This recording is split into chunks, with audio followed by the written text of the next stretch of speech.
everybody, welcome back to Top Words. My name is Alicia, and today we're going to be talking about 10 sad words. These are words that you can use to express a sad feeling. So let's go.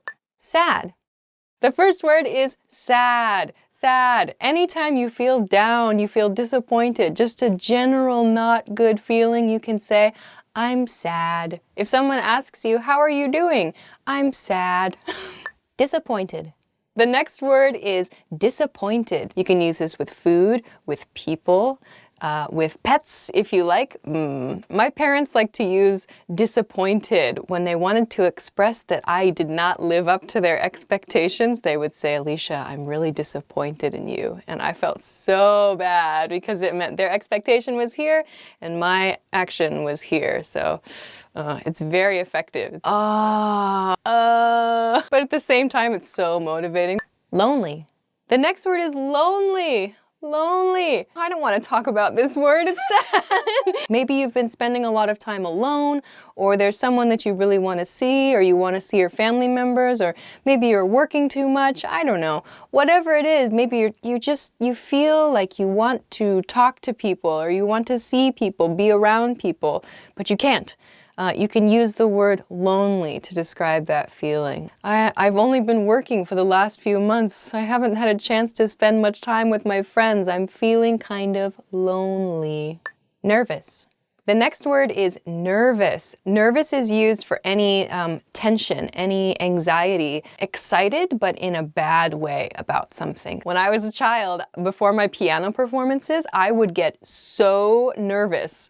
I would be so nervous my hands would start to shake and then I couldn't play the piece I'd been practicing for months. That's why this is great, because you're not here. Forgive me! Don't be disappointed in me! Upset.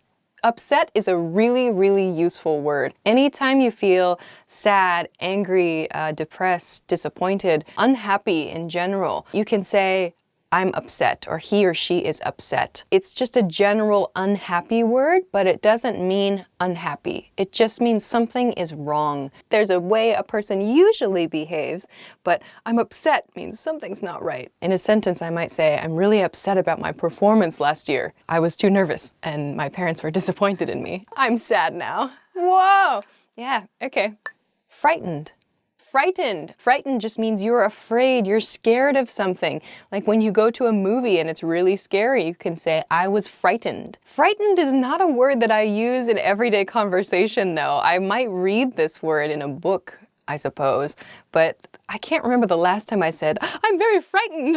Like I was frightened, it was a frightening movie. It feels a little bit formal, so you might read this word more often than you actually say this word. Frightened. Discouraged. The next word is discouraged.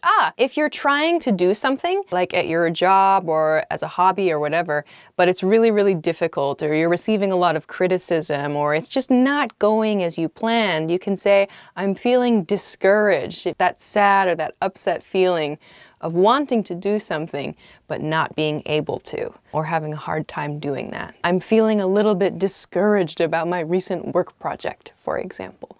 Gloomy. Gloomy. I guess you could use gloomy to describe someone's mood. Just they seem a bit down, they seem a bit sad. They're not maybe saying very much, they don't want to participate in things. That might be someone who's gloomy. We also use gloomy for like an atmosphere in a room or in a place, in a building, something that's a bit dark. Maybe it's really like cloudy. You can use gloomy to describe the weather as well. Just something dark, cloudy, maybe foggy, kind of just a sad feeling, really. In a sentence, my friend seems kind of gloomy today. She hasn't said very much, and I saw her crying in the bathroom. Hurt. The next word is hurt. If someone criticizes you, or if someone says bad things about you, or you feel sad, you feel down, but basically if someone else is the cause of that, you can say, I feel hurt, or I was hurt by your comments. So it can be used as a verb or as an adjective. So as a verb, I was hurt by your comment. As an adjective, I feel hurt. Another expression that's commonly used is you hurt my feelings. In that case, it's used as a verb. You hurt my feelings. So hurt, typically, maybe when you think of the word hurt, it means to wound or to injure something. In this case, your feelings are the thing being injured or being hurt. So you hurt my feelings is a very, very common one. Miserable. The next word is miserable, she says, laughing. Miserable means very, very sad. So maybe here we have sad. I don't even know what the next one would be after sad. Sad, gloomy, miserable, depressed. I don't know. These are just all very unhappy things going on in this word spectrum I'm building here with my hands. Something bad has happened in your life or in someone else's life, and you need a word stronger than sad to describe that. You can use miserable. So like, I lost my job and I haven't been able to find a new one. I'm miserable. Or my boyfriend or my girlfriend broke up with me. I'm miserable. But it's usually for something a bit serious in your life. I'm miserable. End. That's the end. Those are 10 sad words. Somehow that didn't get too depressing, I hope. Anyway, give them a try the next time you need to more accurately describe your feelings or to describe someone else's feelings. They're pretty useful, actually, I think. Thanks very much for joining us for this lesson. If you haven't already, please be sure to subscribe to our channel for more fun stuff, and we will see you again soon. Bye!